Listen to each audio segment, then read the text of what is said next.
आसिका गस्तरे विधानसभा गृह कमिटी कंटाबांजी विधायक तथा विधानसभा गृह कमिटी अध्यक्ष लक्ष्मण बाग नेतृत्व में 10 जणिया टीम आसिकार विभिन्न उन्नयनमूलक प्रकल्पर स्थिति अनुधान करथिले।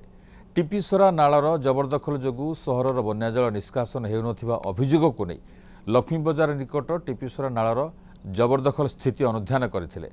परे ऋषिकुल्या नदी उपर निर्मित चेक डैम, ऋषिकुल्या बड़ नदी उपर निर्माणाधीन हाई लेवल ब्रिज, पाटिलगुड़ा दे आस्का बाईपास रास्ता निर्माण प्रकल्प सह मंटापड़ा बाघुआ नदी चेक डैम एवं कईफुलिया क्षुद्र जलसेचन प्रकल्प परिदर्शन कर स्थिति अनुधान करथिले।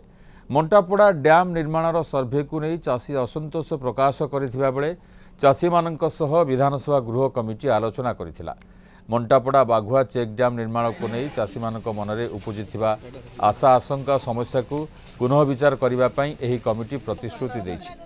आसिकार समस्त उन्नयनमूलक प्रकल्पर डीआरडीए प्रस्तुत हो सारी बेले तुरंत कार्य आरंभ कर अपरपक्षे प्रकल्पगुड़िकर अनुधान सरिबा परे आस्का पौर परिषद सम्मेलन कक्ष में गंजाम जिलापाल समेत विभिन्न विभागर जिलास्तरीय अधिकारी मान सह विधानसभा गृह कमिटी मध्य एने आलोचना होईछि।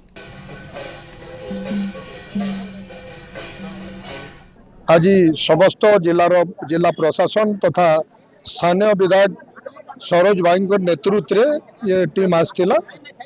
ये जिले में बुलिक विभिन्न अंचल विभिन्न स्पॉट देखिलु और निश्चित भाव में अंचल रो समस्या जो बोली विधानसभा कमिटी रे आसीबो एवं तुरंत पदक्षेप निया जिवो ता प्रति आमे समस्त ध्यान देबो।